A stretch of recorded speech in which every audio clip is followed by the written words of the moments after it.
자, 여러분 안녕하세요. 이번 시간은 종합소득공제 중에서도 특히 인적공제 파트를 공부를 할 건데요. 종합소득공제가 뭐죠?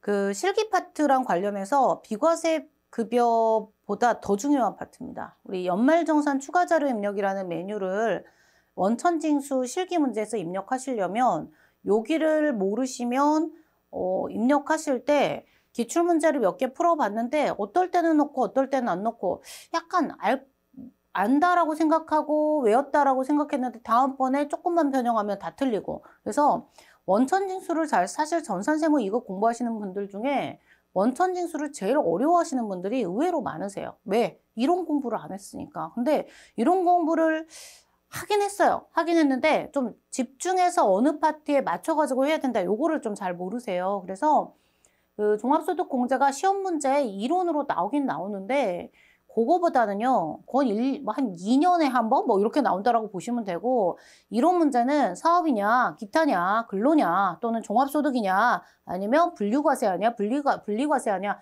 원천징수 세율이 몇 %냐, 뭐 요런 거 기준으로 좀 더, 그러니까 소득의 구분 파트에 더 집중돼 있고요. 여기는 거의 실기 파트예요.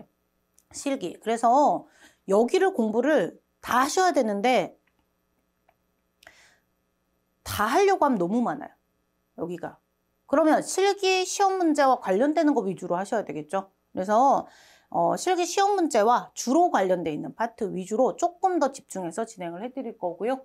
자, 종합소득공제가 근거법이 2개예요. 소득세법과 조세특례제한법 2개가 있는데 그중에 소득세법 위주로 먼저 해드리고 조특법에 있는 신용카드 등 사용 금액에 따른 소득공제 이런 거 어떻게 처리할 거냐 그거 설명드릴게요. 자, 일단 필기노트를 좀 먼저 보면서 설명을 드리겠습니다. 자, 이 필기노트는 그냥 제가 판소하는 걸 대체하기 위한 거라서 우리 그 전산세무 2급 자체 교재에는 붙어 있는 건 아니에요. 자, 그래서 요거는 그냥 이제 제가 판서한다라고 생각하고 한번 보시면 될 것 같고요.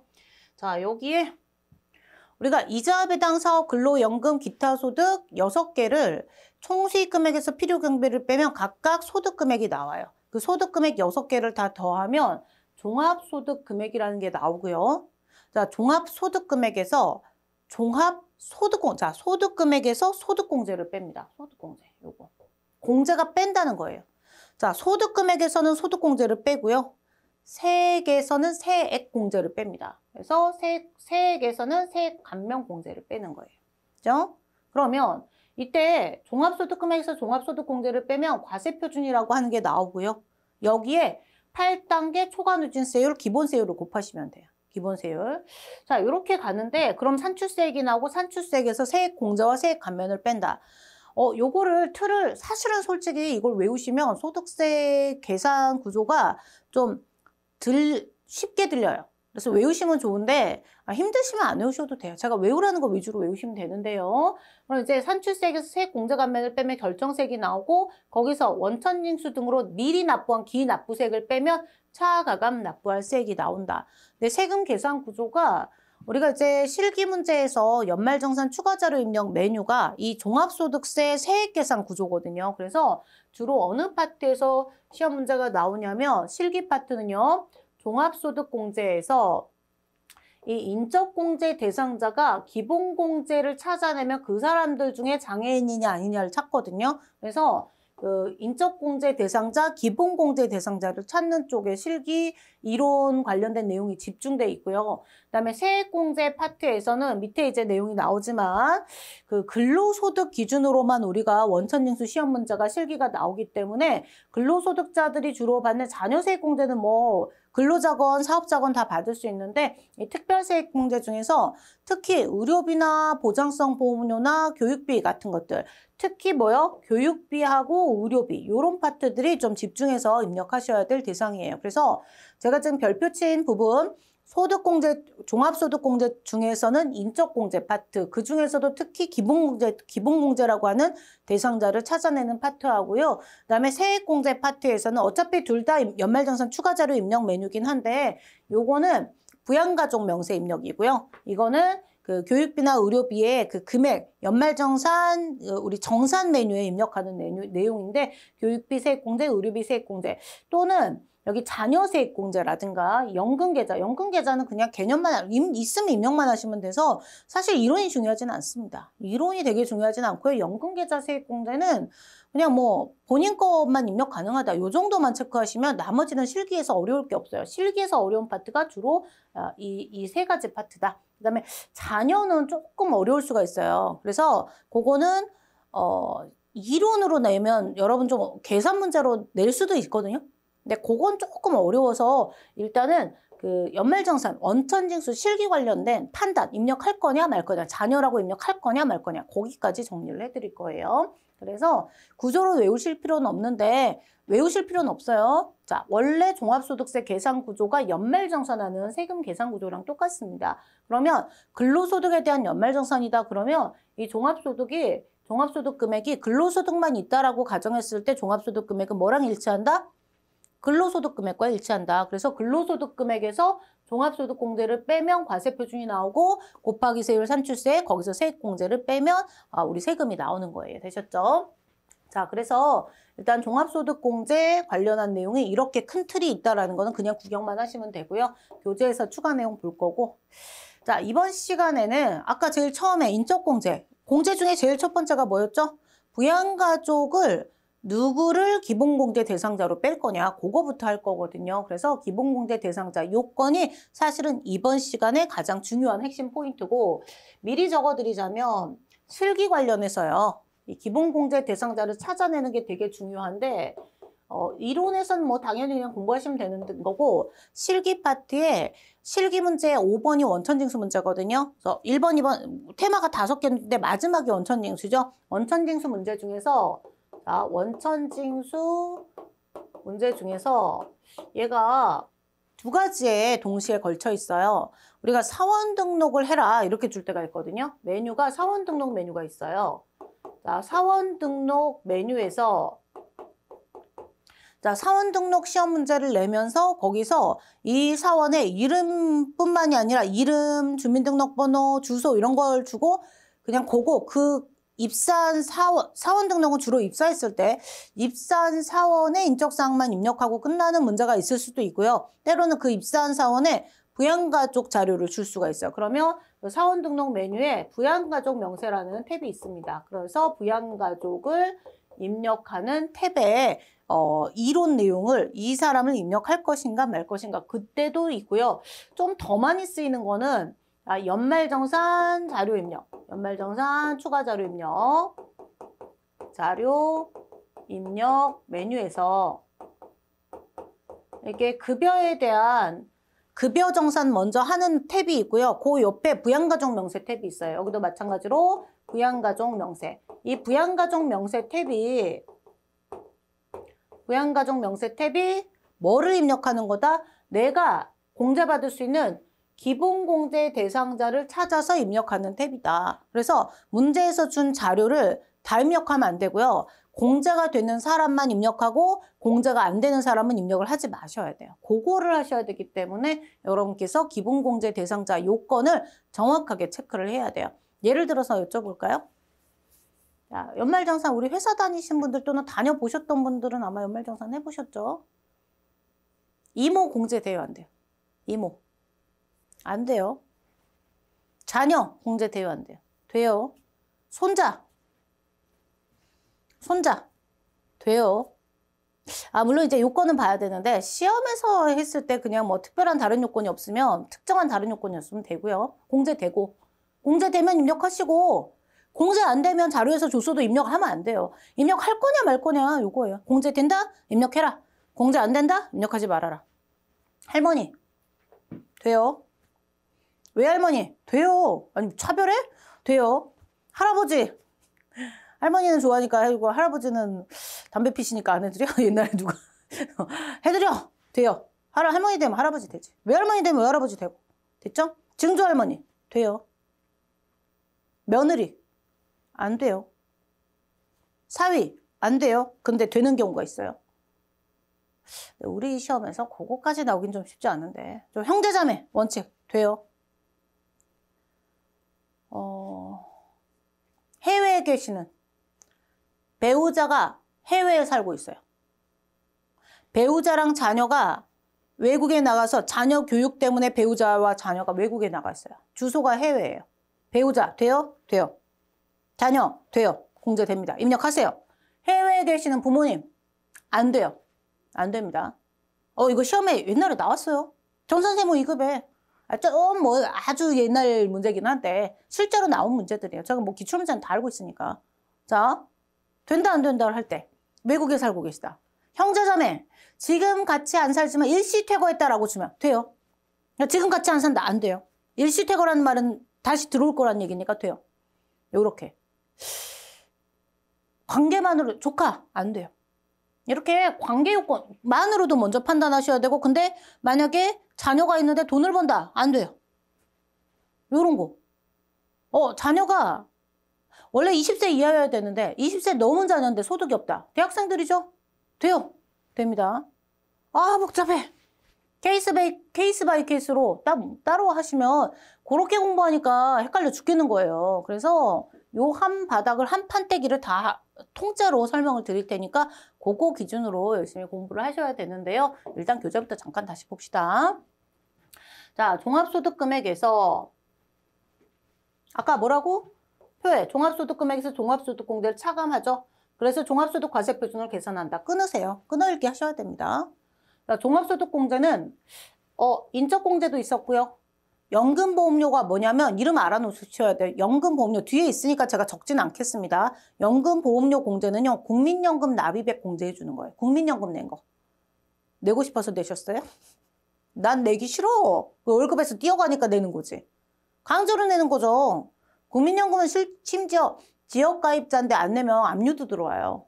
근거 법이 있어요. 연금보험료 공제, 특별소득공제. 자, 주택자금소득공제, 보험료, 건강보험료, 고용보험료 소득공제가 소득공제로부터 특별소득공제고요. 자, 여기는 이론뿐 아니라 실무에서 중요하다. 실무가 더 중요해요, 여기는. 실무 시험. 그래서 메뉴가 뭐랑 관련된다고요? 여러 가지 공제가 있는데 인적공제 파트. 특히 여기 인적공제 파트가 제일 중요한 거예요. 제일 중요한데 걔가 뭐랑 관련된 거다? 사원등록 메뉴 시험 문제하고 아까 적은 거 연말정산 추가자료 입력 메뉴에 둘 다 탭이 똑같아요. 부양가족 명세 탭이에요. 부양가족 명세 탭이라는 거. 그때 실기 문제에서 부양가족 명세라고 하는 게 누구냐? 부양가족이 누구냐? 여기서 말하는 기본공제 대상자를 얘기하는 거예요. 되셨죠? 하시고. 자, 그럼 인적공제가 뭐다? 제일 먼저 하는 이게 순서가 있어요. 제일 먼저 빼는 게 인적공제인데 자, 소득자 본인 및 배우자 생계를 같이 한다는 거는 12월 30일 현재 나랑 주소가 같다는 부양가족에 대해 끊고 끊어 놓으셔야 다음번에 혼자 복습하실 때 나름대로 읽기 편합니다. 당해 소득자의 생계비용 등을 고려한 자 기본공제하고 추가공제 두 개를 합해서 뭐라고 한다? 밑에 있으니까 적을게요. 두 개를 합해서 인적공제라고 한다. 자, 이론 시험에서는 인적공제가 뭐냐? 그럼 기본공제와 추가공제를 합한 거다. 근데 보세요. 기본공제 대상자를 먼저 찾아내야 되고요. 기본공제 대상자가 혹시 장애인이거나 경로자면 추가로 해드리는 거예요. 장애인이나 경로자가 있는데 그분들이 기본공제 대상자가 아니면 추가공제 못 해드려요. 그래서 일단 기본공제 대상자부터 찾아야 돼요. 아무리 장애인이라고 하더라도 기본공제를 못 받으면 추가공제 안 해드리거든요. 되셨죠? 하시고. 자, 이를 인적공제라고 한다. 그래서 만약에 이론 시험이다 그러면 말문제가 나온다 그러면 인적공제는 기본공제와 추가공제를 두 개를 더한 거예요. 두 개를 더한 거다. 그냥 그거는 참고로 알고 계시고요. 자, 인적공제 대상자 및 자녀세액공제에 해당하는지의 여부는 자, 원래 언제 기준으로 보는 거예요? 자, 이제 2025년 귀속에 대해서 2026년에 연말정산을 하겠다라고 하면 25년 12월 31일 기준으로 자녀인지 아닌지 보시는 거고요.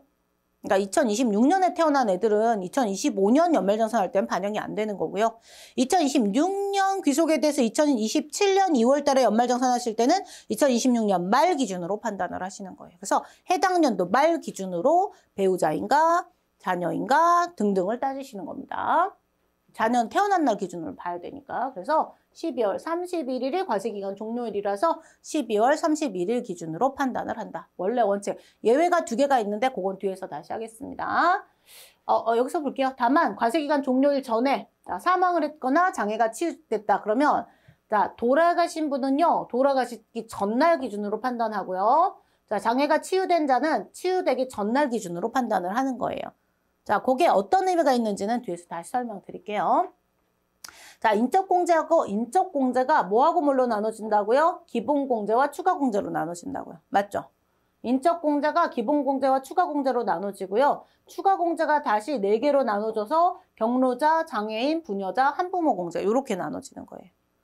자, 되셨죠? 요거 이게 교재 내용이 근데 좀 불편하시면 자, 요거예요. 좀 지워서 예쁘게 보여드릴까요? 요거. 조금 이제 알록달록해서 보기가 불편하시면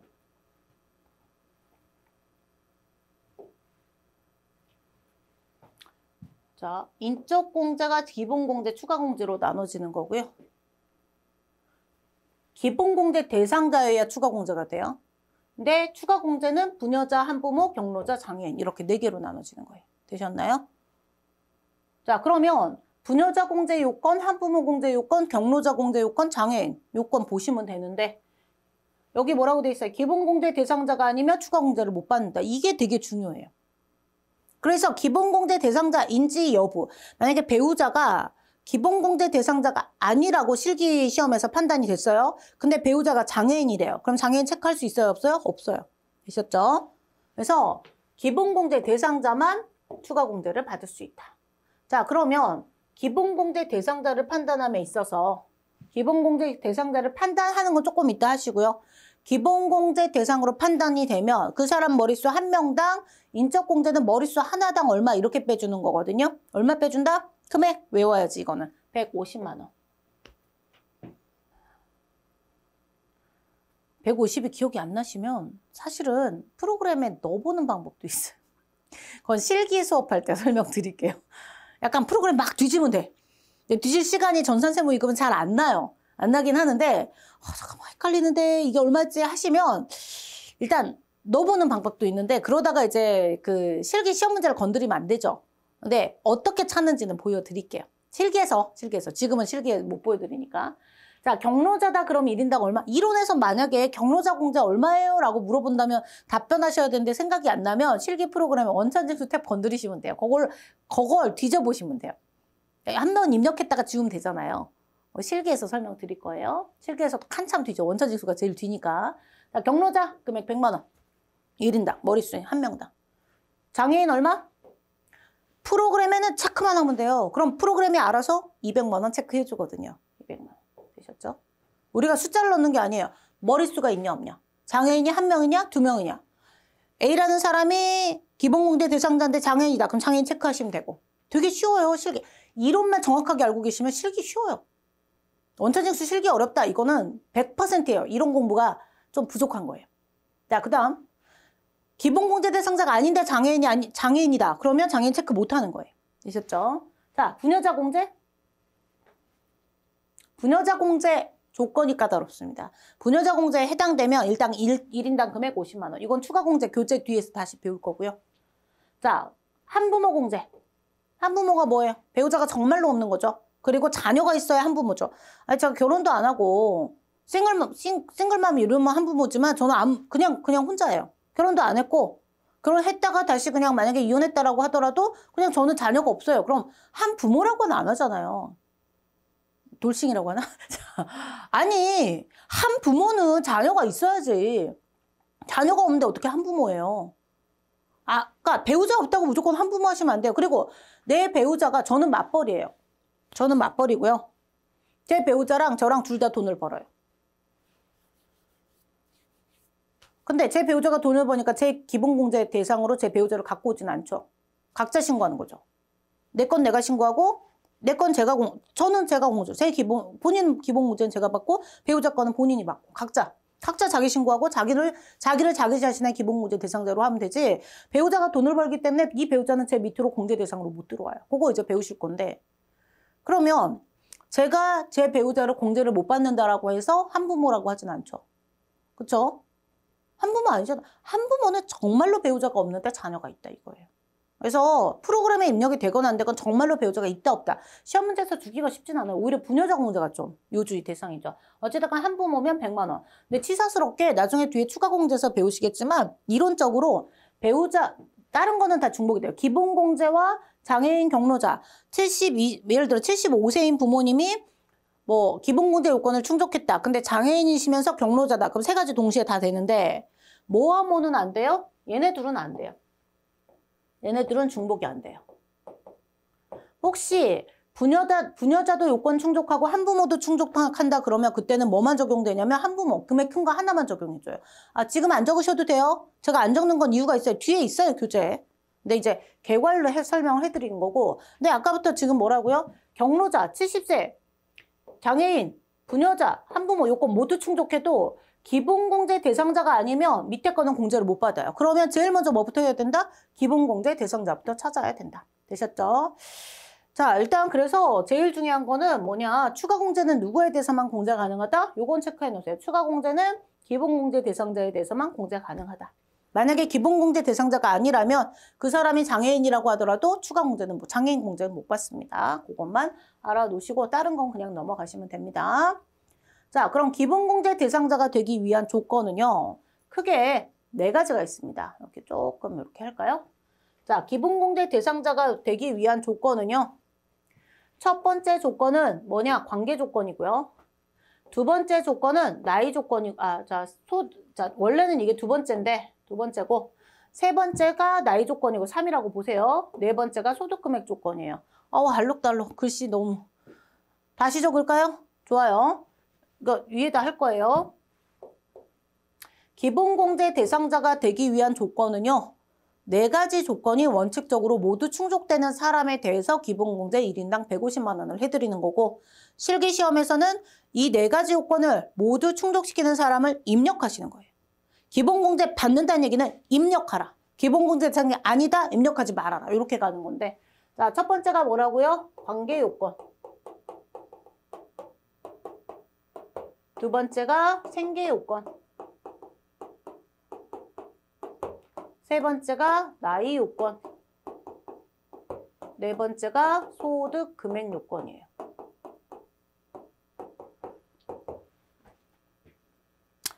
요건 4개는 외우자. 요건 4개는 외우자. 외우셔야 되는데 그렇게 어렵게 안 외워요. 그냥 관계, 생계, 나이, 소득 금액 이렇게 외우시면 되는데 솔직히 실무에서 현업에서는요. 얘가 제일 어려워요. 현업에서는. 근데 시험에서는 요것만 조금 더 신경 쓰시면 나머지는 그렇게 어렵지 않습니다. 시험에서는. 시험 문제는 실기 하실 때 이 파트를 수업을 들어서 알고 계시다 그러면 실기 수업 들을 때는 좀 이렇게 부담감이 덜 하실 거예요. 근데 실기 할 때도 또 간단하게 설명은 해드려요.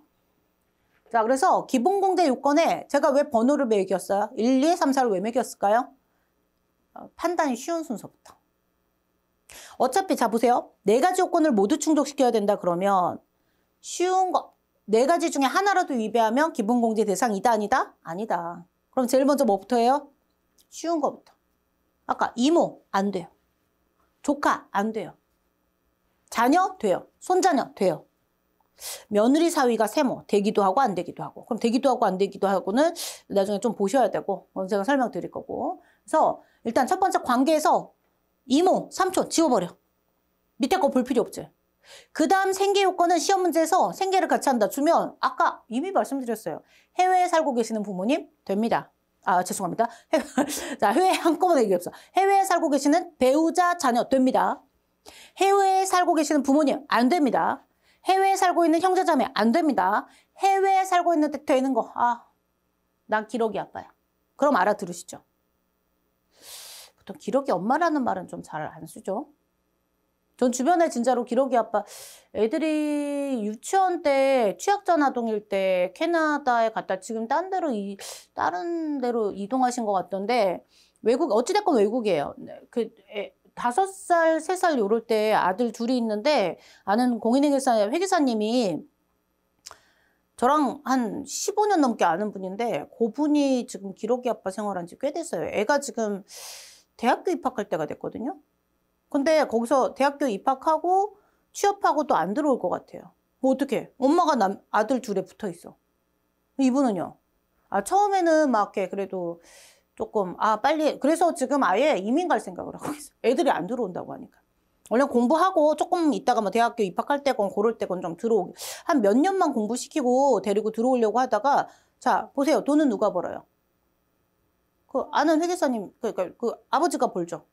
그리고 어머니는 고생 안 해요. 같이 고생하시는 거예요.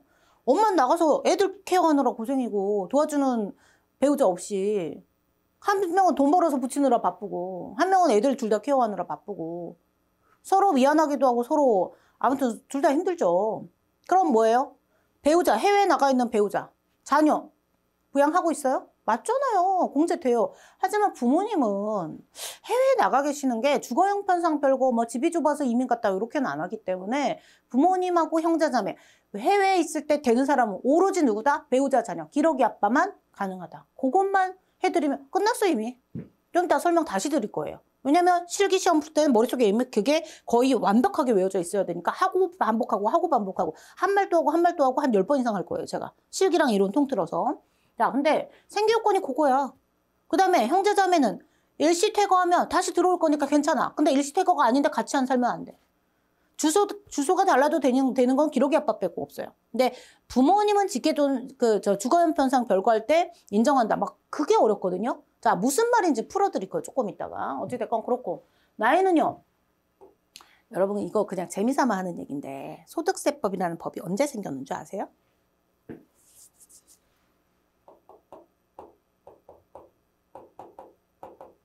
소득세법은요.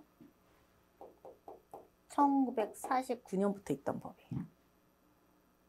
아니, 위우라는 게 아니고 이게 이제 그 대한민국이 하나의 어떤 독립된 국가로 제대로 이제 정체성을 가지고 업무를 하기 시작하면서부터 개인들이 번 돈에 대해서는 세금을 부과하겠다. 그래서 법인세법과 소득세법이 1940 이때는 저도 없었어요.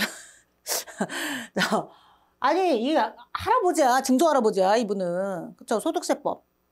1949년이면 거의 조선시대, 아직, 그때는 뭐 상초까지는 아니지만, 우리 뭐 일제시대 이런 시대랑 뭐 전쟁 뭐 이런 거 전후 막 이럴 때니까, 옛날 옛적에 근현대사 어디 무슨 박물관 같은 데 가서 보면 막 아직은 뭐 이런 서양식 옷이 아니고 막 한복도 입고, 뭐 한복이라고 해야 되나? 그런 것들 입었던 옛날에 되게 못 살던 시대잖아요. 그 당시 가족관계 제도는 뭐예요? 대가족 제도죠. 그쵸? 49년, 70년대 우리 산업 발전하기 전에. 그러면 이 당시에 뭐 10살 넘으면 막 시집장가 보내고 막 이랬잖아요. 예전에는 뭐 결혼시켜서 상투 튼다 그러면 어른 됐다 이러고 막 어른 취급해주고. 아유, 참. 보세요. 그 당시에 20세면 지금 30대 중반이에요. 거의. 그때 법이 그대로 있는 거예요. 그래서 그 당시에 나이가 20세 이하면 아직은 부모가 부양할 수 있지만 그 정도 넘어가면 20대 넘어가면 알아서 먹고 살게끔 해야지 부모가 부양하지 말아라라는 법이 약간 그런 개념이 40년대 50년대에 관점이 들어가 있는 거예요. 그래서 지금 사실 세법의 20세는요. 20세 이하다가 종전에 40년대, 50년대, 60년대 기준으로 보자면 거의 30대 중후반, 40대를 의미하는 거예요. 그때는 60세 환갑잔치 외입사 60세까지 살아계신 분들이 흔하지 않았으니까. 그래서 지금하고 그 개념이 달라. 근데 그래도 그냥 20세 이하다 그러면 우리 그냥 미성년자급에서 조금 더 약간 사회생활 할 때 요즘은 보통 대학교도 가고 사실 취업하는데도 시간이 오래 걸리니까 아직 20살 딱 됐다고 사회적으로 경제적으로 자립할 수 있는 나이는 아니에요. 근데 옛날 옛적 기준으로 하면 경제적으로 이미 진작에 예전에 자립했었어야 된다라는 거죠. 그러면 20세 넘는 자녀, 혹시 자녀라고 하면 20세 넘으면 네 밥벌이는 네가 해라, 공제 안 해준다. 이게 세법에 녹아 있어요. 되게 웃겨요. 옛날에 역사의 잔재가 보이는데 됐고 그건 재미삼아 그냥 한 얘기고요. 그래서 20세 이하이거나 60세 이상이어야 공제가 돼요.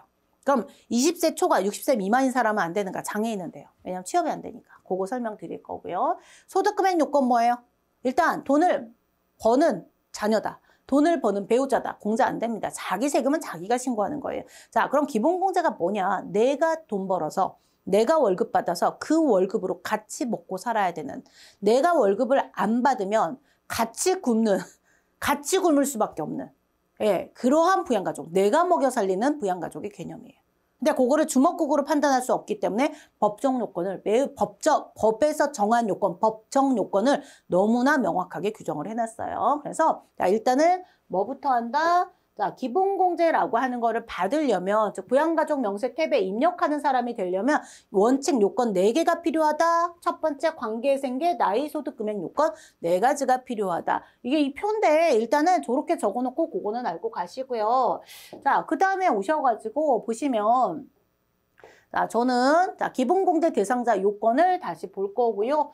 조금 지저분하니까 아까 자, 이건 적어 놓으셔야 됩니다. 이건 적어 놔야지. 실기할 때 너무 중요한 거니까. 그래서 자, 원천징수 실기의 사원 등록 메뉴하고 연말정산 자료 입력 메뉴의 부양가족 탭을 공부할 때 필요한 내용이다. 정말 필수적인 내용이고 실기에서 가장 중요한 내용 중에 하나예요.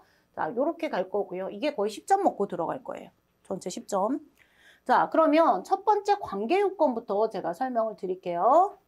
일단 첫 번째 관계 요건을 충족하는 사람이어야 오케이가 돼야 그 다음 생계 요건 검토해요. 관계 요건에서 관계 요건을 위배하는 사람, 관계 요건에서 기본공제 대상자가 아니다라고 판단되면 아예 입력 안 하시는 거예요. 자, 그러면 본인 있죠.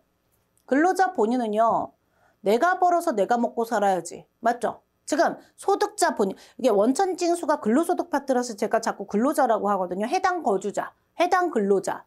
그 본인이 내가 벌어서 내가 먹고 사니까 내 밥그릇은 빼줘야지. 자기 밥그릇 1년치 먹은 쌀값, 밥값은 빼주는 개념이거든요. 150만 원. 머리수당 1인당 150만 원. 이거 올려줘야 돼. 쌀값 올랐잖아요. 근데 언제적? 2008년도에 옛날 적에 제가 공부할 때 뭐 90년대 막 이럴 때도 100만 원이었다가 2008년도에 진짜 오랜만에 개정돼서 150만 원이 됐는데 2008년도 물가랑 지금이랑 같냐고요. 제 생각에는 더 2배 이상 올려줘야 되는데 이게 1년치 거의 그냥 밥값 정도. 진짜 집에서 밥 해 먹는다고 사 먹는 거 말고 집에서 밥 해 먹는다고 했을 때 그냥 목구멍에 풀칠 정도 할 수 있을 정도의 그 쌀값 정도 빼주는 개념인데 일단 굶어 죽지 않을 정도의 쌀값 정도인데 150 글쎄요. 야, 더 늘려달라고 어디 좀 이렇게 청원 좀 해보세요. 자, 일단 지금 현재로서는 얼마다? 150만 원이다. 내가 벌어서 내가 먹고 사니까 본인은 조건 없이 무조건 기본공제 대상자입니다. 그 다음 배우자. 언제 기준? 언제 기준? 자, 12월, 여기 기준 12월 31일 기준. 법정 배우자예요. 뭐 시험에서 사실혼 관계 배우자 이렇게는 안 나와요. 배우자다 그럼 법정 배우자예요. 혼인신고 돼 있는 배우자. 혼인신고 돼 있어야 됩니다. 혹시 여기 사회생활 처음 하시는 사회초년생들 12월 28일 날 결혼하고 신혼여행 갔다 와서 혼인신고 해야지 그랬는데 본인이 급여가 있으시면 본인이 급여가 있고 배우자가 소득이 없다 그러면 공제 받고 싶으죠. 공제 받고 싶으시면 혼인신고 하고 여행 가세요. 네, 12월 31일 현재 혼인신고가 되어 있는가 중요하고요. 자, 요거 12월 31일 현재 법정 배우자. 시험에서 이혼했다 이런 건 안 나. 어찌됐건 배우자라고 주면 법정 배우자고요. 배우자 2명인 사람 손 들어봐. 이리 와. 안 돼요. 대한민국은 일부 일처제예요. 배우자 2명. 이런 폐륜. 폐륜이라고요. 아무튼 안 돼. 하지 마. 법정 배우자가 있고 사실혼 관계의 배우자가 있다. 저의 할머니 할아버지 세대 뭐 이럴 때는 있었어요. 그런 분들 좀 계시고 뭐 이렇게 아무튼 있었는데 그러고 살면 안 되지. 어찌됐건 자, 배우자는 1명이다. 그러니까 자녀는 2명, 3명 있을 수 있지만 배우자는 1명이니까 따질 필요 없어요. 배우자 있거나 말고 없거나 둘 중에 하나. 되셨죠? 자, 그 다음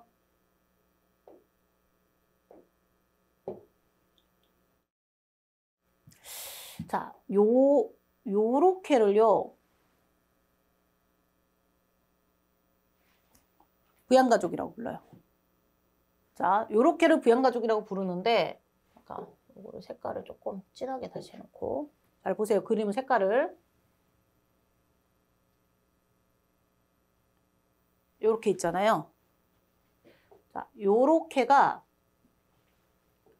소득세 법에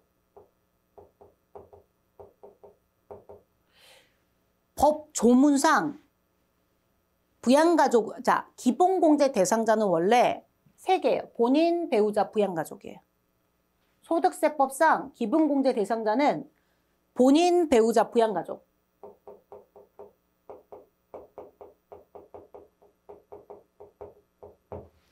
인데 조금 조심하실 게 뭐냐면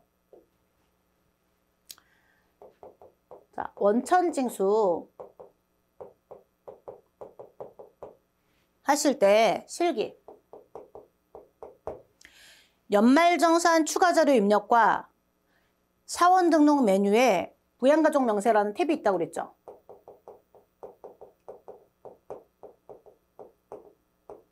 부양가족 명세 탭에 입력하는 자들은 본인과 배우자와 부양가족, 즉 누구? 기본공제 대상자를 전부 입력하는 것이에요. 그래서 지금 보시면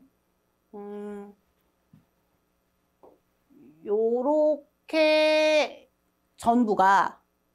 전체가 실기에서는 부양가족이고요. 우리가 실기 원천징수 탭에서 부양가족은 얘네 전체를 얘기하는 거예요. 그럼 결국 실기의 부양가족 탭은 기본공제 대상자를 얘기하는 거예요. 저 실기할 때 또 해드릴 거예요. 그런데 이론에서 부양가족은요. 그렇게 크게 신경 안 쓰셔도 되는데 읽다 보면 뭐가 이상하다는 느낌을 지금은 모르는데 공부를 좀 하다 보면 혼자 헷갈려 하거든요. 그래서 미리 말씀드리는데 이론에서는 부양가족이라고 하면 누구를 얘기하는 거예요? 본인, 배우자, 나머지 사람들. 왜? 본인과 배우자를 제외한 사람들을 부양가족이라고 하는 거고요. 요거 소득세법상 부양가족은 좁은 의미. 근데 넓은 의미로 부양가족은 뭘 의미한다? 자, 넓은 의미로 부양가족은 색깔을 뭘로 해야지 될까? 자, 넓은 의미로. 자, 원천징수 실기에서 부양가족은 요거 전체를 얘기하는 거예요. 그래서 누구를? 기본공제 대상자를 전부 입력하는 거다. 요거를 알고 계셔야 돼요. 너무 어렵다 그럼 일단 넘어가도 돼. 일단 넘어가도 되는데 잠깐 좀 보여드리고 갈게요. 잠깐 화면 바꿔서 보여드리자면 지금 기본공제 대상자가 되기 위한 요건이라고 나왔어요. 근데 요거 이제 알록달록은 아까 적어드렸으니까 자, 적어드린 내용이 있는데 여기 보시면 여기에 좀 전에 제가 색깔 칠한 거랑 같은 거예요. 요거를 뭐라고 불러요? 본인 하나, 기본공제 대상자가 본인 하나, 그 다음에 색깔을 배우자 요렇게 하나, 이렇게 하나, 이렇게 조금 이렇게 가고요. 나머지 사람들을 뭐라고 하냐면 이렇게 묶어가지고 자 얘네들이 이론에서는 얘네들이 부양가족의 범위고요. 용어 어려우면 그냥 넘어가셔도 돼요. 그런데 그 실기에서는 자, 실기에서는 부양가족 명세 탭에 전체를 다 입력하시는 거예요. 실기할 때 또 해드려요. 네, 실기할 때는 이 교재 앞부분하고 또 연결을 시켜드리려면 왔다리 갔다리 해서 제가 뭐 그냥 다 공부하셨죠 하고 넘어가는 부분 일부는 있을 거라서 미리 그거를 실기해서 설명드릴 거를 미리 말씀을 드린 거예요. 되셨어요? 네. 선생님 너무 어려워요. 넘어가세요. 괜찮아요. 실기에서 또 해요. 실기에서 보면 뭔 소리인지 알아요. 그래서 일단 부양가족이라는 용어가 좁은 의미로 쓰이면 본인 배우자를 제외한 누구? 자, 부양가족이라는 말이 좁은 의미로 쓰이면 이 보라색 동그라미는 아니고 아무튼 찌그러진 동그라미 안에 있는 거고 만약에 넓은 의미로 쓰일 때 실기 프로그램에서 부양가족 명세는 기본공제 대상자 전체 이 세 개를 다 본인 노란색 이거 노랑이 아무튼 황토색 하늘색, 보라색 포함해서 실기에서는 그렇게 얘기한다. 자, 그거는 참고로 알고 가세요. 되셨죠? 그거까지 기억하시고. 자, 이거 지저분하니까 이건 지울 거예요. 자, 필요하신 분들은 따로 본인 연습장에다가 따로 적어 놓으시고. 제가 쓸 게 많아가지고 이건 지우자.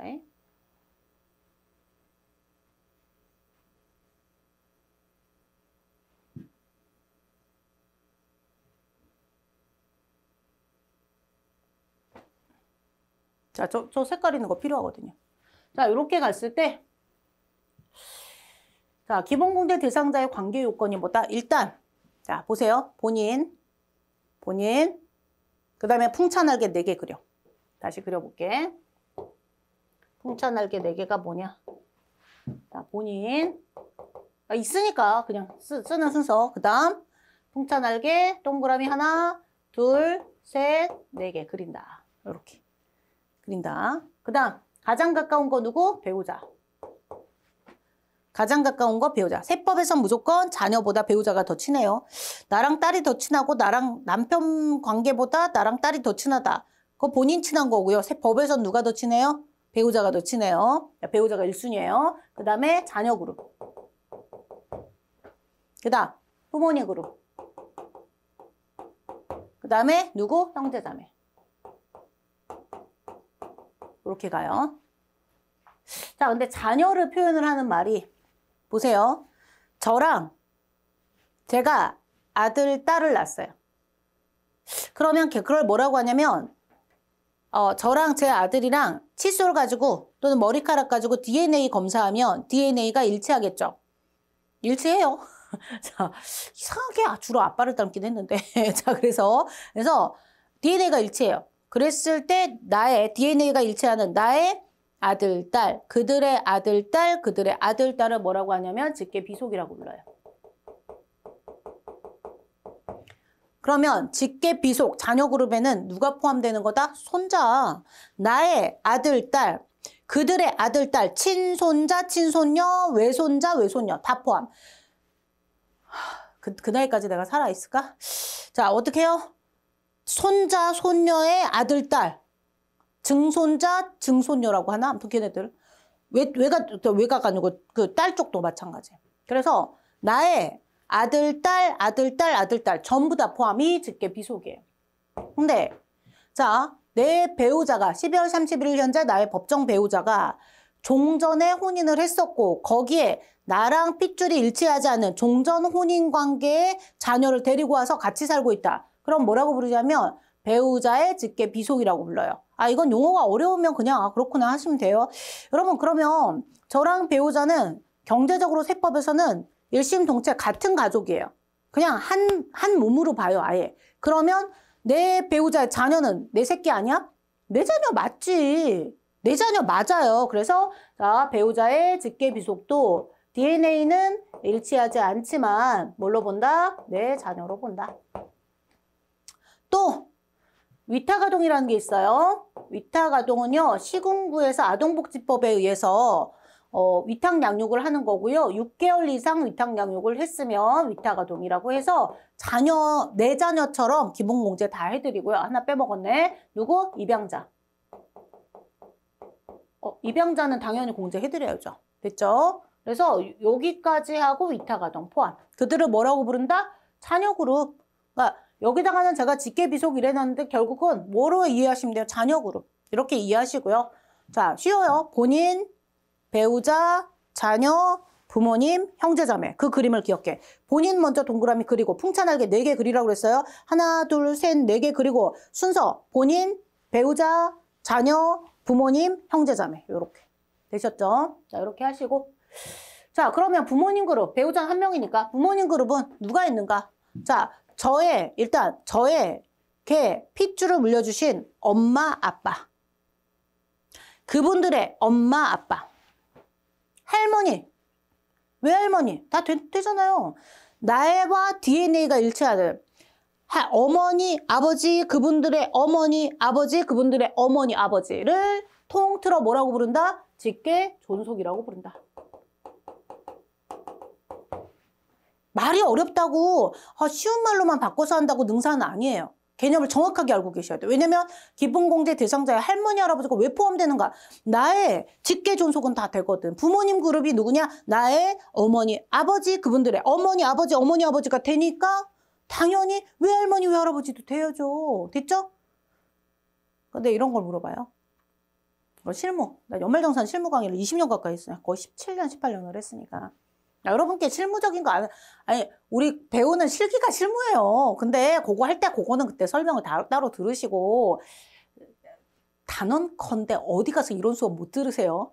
연말정산이 여러분 하시고자 하는 수업이고 그중에 근데 특히 저는 전산세무 2급 뭐 1급도 마찬가지지만 그거를 강의로도 시험용도 강의로도 전문 책으로만 낸 게 13년이 넘었어요.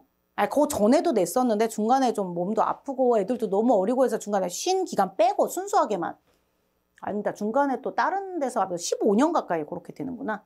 그래서 실무도 알고 실기도 알고 해서 다 요약해갖고 해드리는 거니까 제가 필요하니까 해드리는 거예요. 선생님 너무 어려워요. 들으세요. 들으시면 돼요. 나중에 주먹구구, 그러니까 뭔가 책을 찾아봐야 할 수 있는 상태가 되면 실기 입력 못해요. 그냥 딱 듣고 알아야 돼요. 자, 보세요. 일단 어떻게 한다? 기본 공제는 본인, 풍차날개 4개 쉽게 배우자, 자녀, 부모님, 형제자매 일단 그렇게 하고 자녀 그룹이 누구다? 나의 아들, 딸, 그들의 아들, 딸. 그들의 아들, 딸이니까 손자, 손녀 되고 외손자, 외손녀 되는 거지 관계상으로. 맞지? 그 다음에 이제 추가되는 얘네들은 실기에 나오긴 좀 쉽지 않아. 뭐 배우자의 직계 비속이다. 뭐 배우자가 종전 혼인관계에서 아이를 낳았는데 나랑 DNA가 일치하지 않는다. 뭐 구구절절히 그렇게는 안 준다고. 해봤자 요거 준다고요. 요거. 여기에 손자, 손녀 추가. 입양자 당연히 되는 거고. 부모님 그럼 누구예요? 나와 DNA가 일치하는 엄마, 아빠. 그분들의 엄마, 아빠, 엄마, 아빠, 엄마, 아빠. 증조할머니, 고조할머니, 할아버지, 외할머니, 뭐 아무튼 다 돼. 근데 이제 실무에서 어머니, 아버지가 이혼하셨고 이거 진짜로 받았던 질문이에요. 어머니, 아버지가 이혼하셨고 저는 아버지랑 살아요. 근데 엄마 공제 되냐 안 되냐. 고민해봐. 될까 안 될까? 전산세무 이거 공부하면 실무 투입돼서 연말정산 업무 바로 하실 수 있습니다. 저한테 배우면. 너무 약장수인가? 자, 될까요? 안 될까요? 어머니가 소득이 있다. 또 생계요건, 소득요건, 나이요건 그건 아직 안 보고 있잖아. 다른 요건을 충족한다면 아니 엄마 아빠가 이혼한 거는 엄마 아빠의 법정 혼인관계가 깨진 거고요. 엄마 아빠가 이혼하셨다고 엄마랑 나랑 DNA가 갑자기 일치하지 않아요? 나의 엄마 아빠 두 분이 죄송합니다. 이혼을 하시거나 말거나 그렇다면 너무 냉혹한 자식인가? 아니 두 분이 이혼하시거나 말거나 내 아빠 내 엄마 맞잖아요. 나는 아버지랑 살고 있다. 근데 아버지랑 어머니랑 이혼했고 어머니를 부양가족 공제를 받고 싶다. 가능합니다. 나의 엄마 아빠 그분들의 엄마 아빠 그분들의 엄마 아빠 할머니 할아버지 증조할머니 증조할아버지, 외할머니, 외할아버지, 아무튼 증조고조 다 돼요. 되셨죠? 끝! 이렇게 하면 간단하게. 그러니까 할머니, 할아버지 들어가는 거예요. 또 형제자매. 하나 더. 직계존속 했고요. 자, 제가 법정 혼인관계예요. 제 배우자가 있어요. 저는 이제 법정 혼인관계고 제 남편이 있어요. 그럼 보세요. 저의 엄마, 아빠만 케어해요?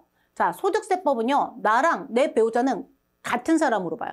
그러면 내 배우자의 엄마 아빠는 아니 뭐 사이가 좋고 말고 그런 거 됐고 고부 갈등이 있거나 아니면 완전 너무 친하거나 그런 거 신경 쓰지 마시고 관계상 법정 관계만 따지세요.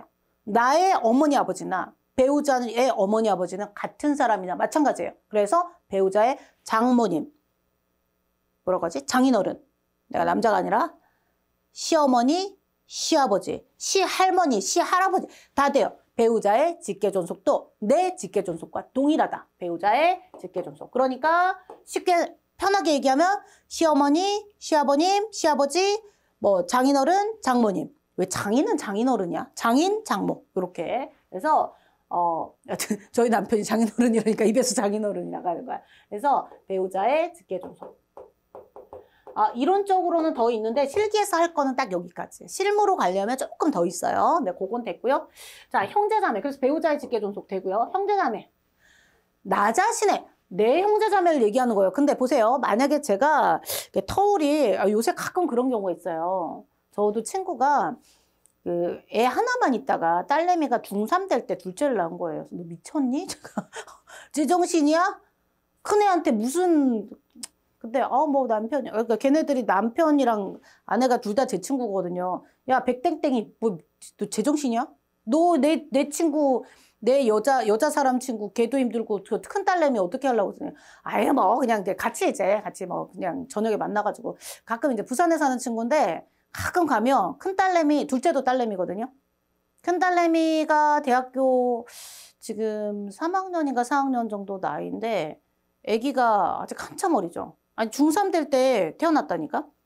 그러니까 중3 될 때 몇 살이야 도대체. 걔를 어버 키우는 거예요. 그러니까 이제 첫애 키울 때보다 둘째 나이가 들어서 좀 힘들긴 한데 제 친구가 저 여자 사람 친구인 제 친구가 그 딸내미 둘째 딸내미를 키울 때는 그래도 큰애가 도와줘서 좀 덜하다. 그래서 야 내가 첫째라 말하는 말인데 큰애한테 더 잘해줘라 막 얘기하거든요. 그래서 부산에 출장 가면 무조건 걔네들을 만나요. 그 가족은. 그래서 그 큰딸내미는 항상 용돈을 걔는 좀 너무 착해. 용돈을 예를 들어서 제가 이제 몇 장 좀 많이 5만 원권 좀 여러 장 넣어가지고 주잖아요.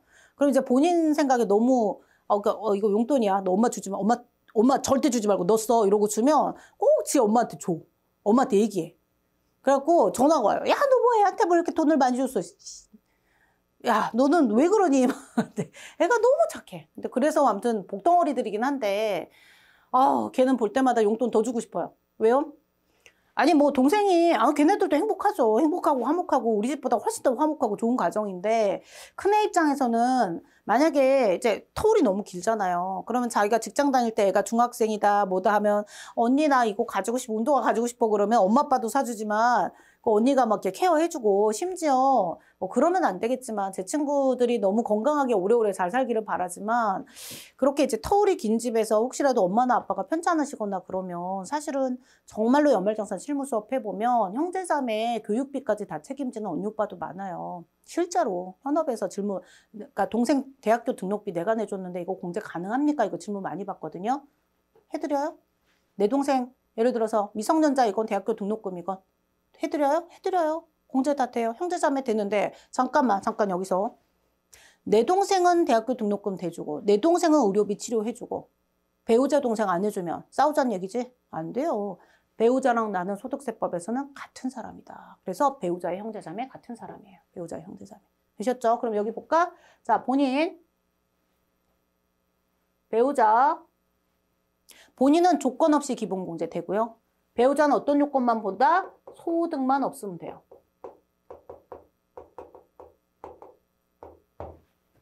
좀 이따 할 거고. 자, 나머지 부양가족은요. 세 가지. 생계요건, 소득요건, 나이요건 다 봐야 돼요. 자, 그래서 동그라미가 다른 거예요. 노란색 동그라미는 조건 없이 무조건 기본공제. 배우자는 소득만 없으면 공제. 왜? 배우자가 제가 나이가 예를 들어 40대에서 50대 보통 경제활동 하시면 이 정도 나이다라고 가정했을 때 내 배우자가 20세 이하면 무섭죠. 아니 20세 이상 차이가 나는 배우자다 그게 말이 되냐고. 그러니까 그런 분들 계시죠. 세기의 사랑을 하시면. 그런데 보통 일반인들은 어때요? 배우자가 나랑 나이 나봤자 나이차 제 친구 중에 제일 나이 차이 많이 나는 애는 걔는 조금 특수한 케이스라서 11살 차이가 나는데 할 때마다 야 넌 빨리 들어가. 넌 저녁에 모임에 나오지 마. 넌 들어가.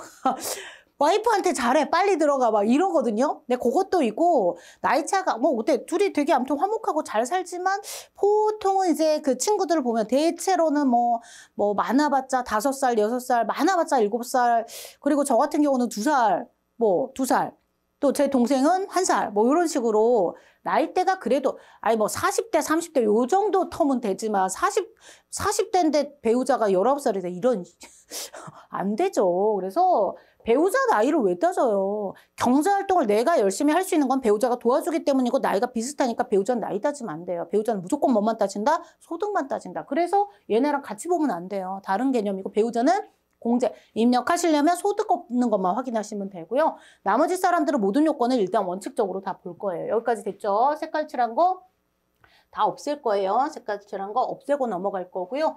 자, 다시 보시면 그 다음 이렇게 요건을 충족하는데 자 이론상 이거는 실기에선 나오기 쉽지 않고 이론에서 어떻게 된다? 자 며느리 사위가 될 거냐 말 거냐 부양가족 중에서 또 기초생활수급자가 될 거냐 말 거냐 개념이 있는데 며느리 사위는 원래는 안 돼요. 근데 저의 자녀가 아들이다. 근데 아들의 배우자인 며느리, 아들과 며느리가 둘 다 장애인이면 둘 다 취업을 하고 싶은데 사회적 형편이 장애인은 취업이 잘 안 되다 보니까 둘 다 장애인이면 며느리 해드릴게요. 또 나의 자녀가 딸이면 딸의 배우자는 그 사위죠. 딸과 사위가 둘 다 장애인이면 사위 해드릴게요라는 규정은 있어요. 그래서 며느리 사위는 원래는 공제가 안 돼요. 그런데 혹시 나의 자녀와 그 자녀의 배우자가 둘 다 장애인이면 그 며느리 사위가 공제가 가능하다. 자녀는 원래 되는 거니까 이게 있고요. 자, 기초생활수급자가 있어요. 기초생활수급자가 중요한 건 나랑 같이 살고 있다 그러면 공제가 돼요. 근데 시험에서는 지금 얘네들은 실기시험에서는 나오기 쉽지 않아요. 너무 특이한 거긴 한데 지금 이거는 요거 가지고 실무 안내해드려도 빠짐없이 다 해드린 거거든요. 그래서 원래 기본공제가 가능한 사람들은 빠짐없이 다 해드린 거예요. 그러니까 알고만 계시고요. 기초생활수급자를 왜 집어넣어놨냐면 이런 일이 있을 수 있어요. A라는 사람이 있는데 A랑 B랑 형제가 둘밖에 없어요. 근데 A가 이제 결혼해서 잘 살고 있고 B도 결혼해서 잘 살고 있는데 좋은 얘기 아니에요. 그런 얘기가 없으면 좋겠는데 현실에서는 있으니까 B가 이제 내 동생인데 그러니까 A라는 사람이 있고 B라는 동생인데 A 동생이 B인 거예요. B가 본인이 결혼해서 본인과 배우자하고 자녀가 하나가 있는 거예요. 근데 A하고 B 그러니까 B의 가족이 명절이나 뭐 해외 여행 같은 데를 갔다가 그 동생 가족이 사고를 당했어요. 그래서 동생 부부가 다 사망하고 조카 하나 남았어요. 자, 여쭤볼게요. 영유아 보육시설에 맡겨요? 내가 사정이 너무 여의치 않아서 할 수 없다 그러면 모를까? 가능하다 그러면 조카를 데리고 키우겠죠. 조카는 원래 안 돼요. 조카는 제가 입양을 하지 않는 한 입양자가 아니에요. 형제자매의 자녀잖아. 원래는 안 돼요. 근데 그 조카가 자기가 버는 돈이 없고 세대가 별도로 없으니까 기초생활수급자 지정이 가능하고 기초생활수급자 지정이 된다 그러면 그 아이가 사실은 경제적 여력이 안 된다라는 걸 입증을 하는 거죠. 그래서 조카나 이모나 삼촌이 부득이한 사유가 있어서 경제적 여력이 안 되는데 내가 같이 살고 있다 그러면 어떻게 해요? 제가 부양하는 거 맞죠? 그래서 우리 본인, 배우자, 자녀, 부모님, 형제자매 그룹을 벗어난 사람들 중에 대한민국 우리 개인들의 형편상 사실은 정말로 형제자매보다 더 가깝게 살고 있는 친인척이 있을 수 있어요. 근데 그 사람들이 예를 들어 이모가 나 태어날 때부터 태어나고 엄마 아빠가 돌아가셔가지고 이모가 나를 내가 40대 50대 될 때까지 계속해서 엄마처럼 친엄마처럼 케어해 주셨는데 그분이 80대 90대이시다. 그럼 모시고 살아야지. 갖다 버려요. 그럼 이 폐륜들 그러면 안 되지. 근데 그분들이 부양가족공제 원래 없단 말이에요. 이모는 원래 안 돼요. 하지만 같이 살고 있으면서 그들이 기초생활수급자면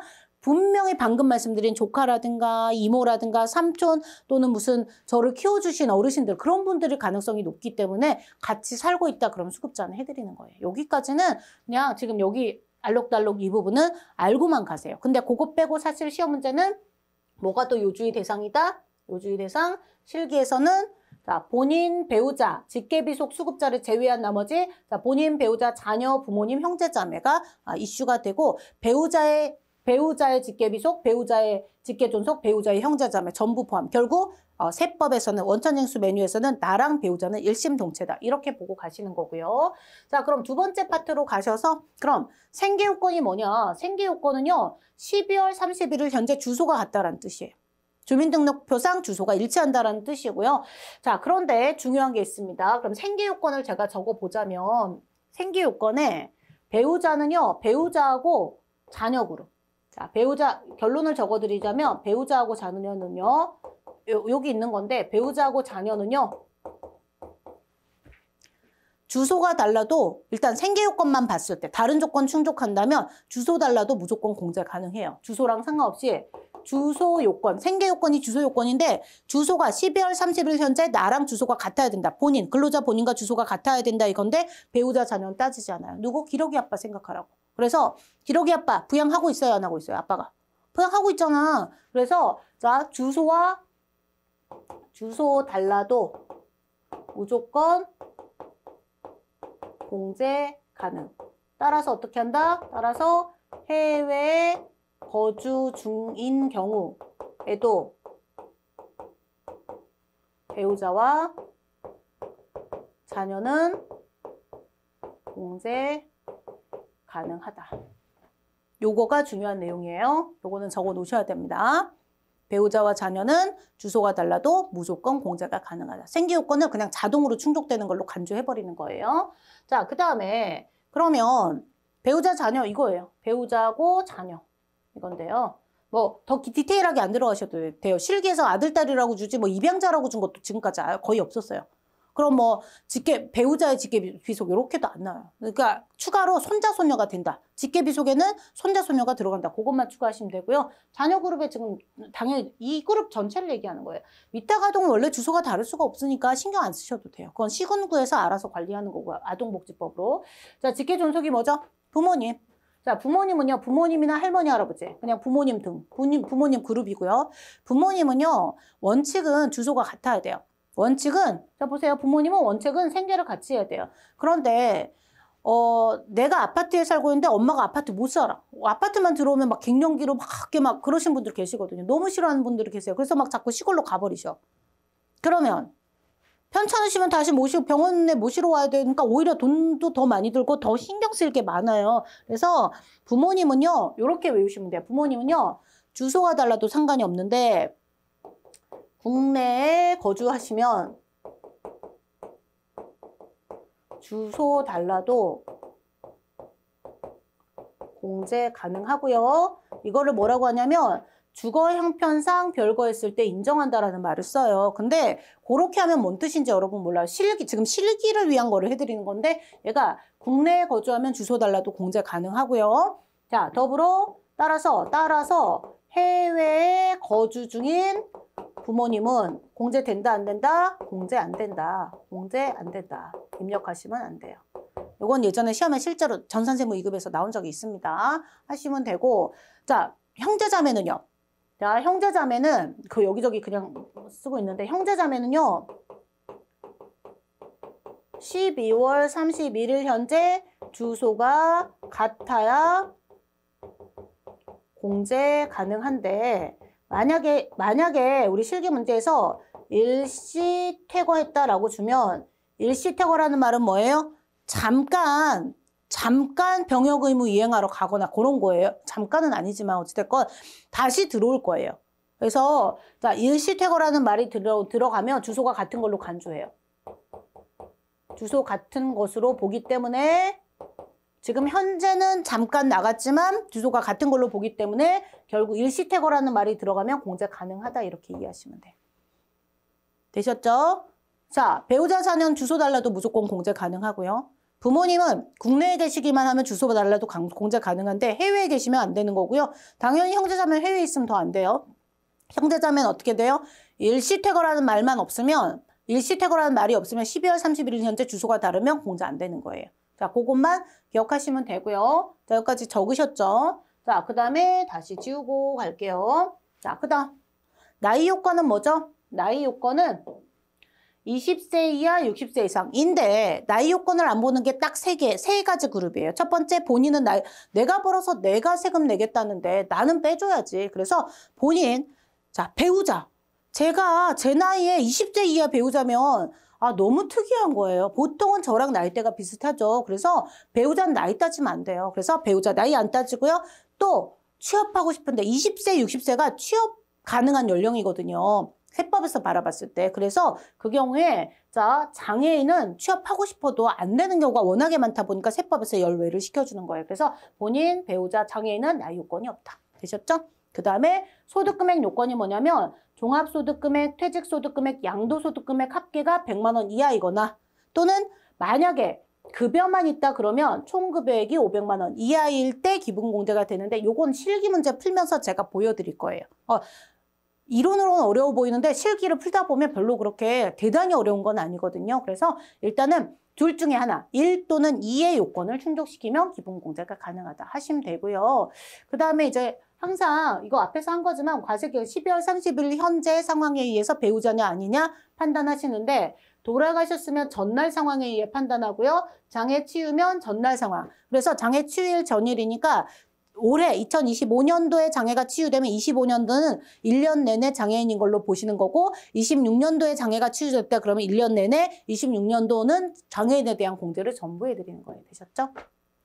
자, 그래서 요거는 이제 설명드린 내용, 이거는 아까 그 그림을 그리면서 연습을 해보시고요. 여러분께서 외우실 거는 뭐다? 외우실 거는 일단 배우자 장애인은 나이가 없다. 여기까지만 하시면 되고, 자, 관계 요건에 그룹핑만 하시면 돼요. 그룹핑 괄호칩니다. 본인 하나, 배우자 하나, 직계 존속, 어쩌고 저쩌고 여기까지. 그래서 그냥 그렇게만 보시면 되고요. 나머지는 아까 그 그림 그려보세요. 제가 한 대로 따라서. 그래서 생계 요건은 뭐다? 관계 요건은 여기 적힌 자, 본인, 배우자, 자녀, 부모님, 형제자매 그룹 얘네들을 얘기하는 거고요. 생계 요건은 뭐예요? 자, 과세기간 12월 31일 현재 주민등록표상 동거가족이다 뭐다? 주소가 일치하는 자를 말한다. 12월 31일 현재. 다만 누구? 아까 말씀드린 대로 자, 본인하고요. 본인은 당연한 거고 배우자, 직계비속 입양자의 경우에는 자, 주소가 다르다고 하더라도 공제가 가능하다. 생계를 같이 하는 것으로 본다가 공제가 가능하다라는 뜻이에요.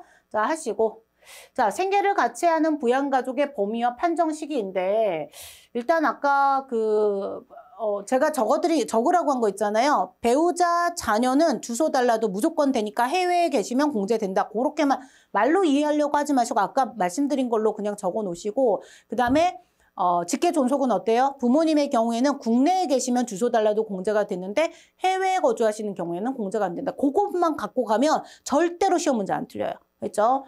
이론에서는 그렇게 막 이렇게 말 문제 길게 복잡하게 내지 않으니까 실기 대비로 하시면 되고요. 그 다음에 나이가 원래는 원칙이 몇 살 기준이에요? 원칙이 20세 이하 60세 이상인데 언제 12월 31일 현재인데 더 중요한 건 뭐예요? 자, 나이 요건을 안 보는 자들, 본인 배우자 장애인은 나이 요건을 보지 않는다. 배우자하고 장애인은 나이랑 상관없이 공제가 가능하니까 20세 초과 60세 미만인 장애인인 형제자매다 공제가 가능한 거예요. 그거 실기에서 단골 메뉴거든요. 형제자매 나오면 장애인인지부터 보셔야 돼요. 그거 실기하면서 해드릴 거예요. 그거는 거기 가서 할 거고요. 자, 제일 어려운 건 뭐냐면 자, 소득금액 요건이 뭐냐면 둘 중에 하나예요. 종합소득금액, 양도소득금액, 퇴직소득금액의 합계가 100만 원 이하이다. 시험 문제에서 계산하라고 안 줘요. 실기에서. 그냥 사업소득금액 200만 원이다. 그러면 걔 공제 안 된다. 이렇게 이해하시면 되는데 그것만 있는 게 아니고 또 뭐가 있어요? 만약에 근로소득만 있다면 뭐다? 총급액 500만 원 이하다. 그럼 시험에서 총급액 500으로 주거든요. 총급액 1000이면 공제 안 되는 거고 총급액 500이면 공제되는 거다. 이렇게 하시면 돼요. 이게 제일 중요해요. 되셨죠? 하시고 나머지는 앞에서 배웠던 내용들이니까 그냥 그렇구나 하고 넘어가시면 됩니다. 이거는 참고로 하나만 좀 보자면 여러분 일용근로소득만 있다 그럼 소득이 없는 거죠. 왜냐하면 종합소득세 신고 안 하는 자니까 종합소득 금액이 없는 거예요. 그러면 이 사람은 충족한다. 공제 가능하고요. 또 급여가 있는데 총급액이 500만 원 이하면 공제가 가능하고요. 또 금융소득에 비과세만 있거나 금융소득 합계가 2천만 원 이하면 조건부에 걸려서 분리과세가 돼버리니까 그때도 소득이 없는 사람이 되는 거예요. 그래서 금융소득 합계가 원천 징수된 거가 2천만 원 이하면 그때도 소득이 없는 사람으로 봐서 소득 요건을 충족한다. 무슨 뜻? 기본공제 가능하다 이거고요.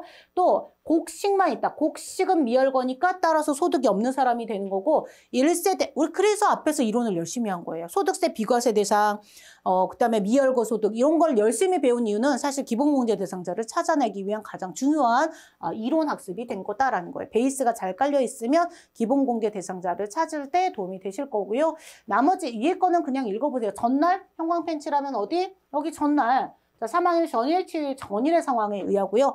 자, 연도 중에 20세였던 날이 단 하루라도 있으면 그냥 20세로 봐줘요. 그래서 해당 가세기간 중에 해당 나이에 해당하는 날이 있을 때는 기본공제 대상자로 붙는데 이건 안 하셔도 돼요. 실기에서 그냥 바로 되니까. 자, 이 기본공제 대상자를 찾아내면 그 다음에 추가 공제하시고 나머지 연금보험료 공제 같은 걸 하셔야 되는데 오늘은 기본공제 대상자에 올인해서 복습을 하셔야 되니까 잠깐 이제 여기서 마무리하고요. 다음 시간에 추가 공제, 연금보험료 공제, 보험료하고 주택자금 공제 설명드릴 거예요. 자, 오늘 하신 내용이 제일 중요합니다. 전산세무 2급 시험에 정말 핵심이 되는 가장 중요한 이론이니까 열심히 공부하시고 제가 그렸던 풍차날개 요거 있잖아요. 풍차날개 요거 한번 그려보세요. 그려보시면서 책을 읽으시면 도움이 되실 거예요. 오늘은 여기서 마무리하겠습니다. 수고하셨습니다.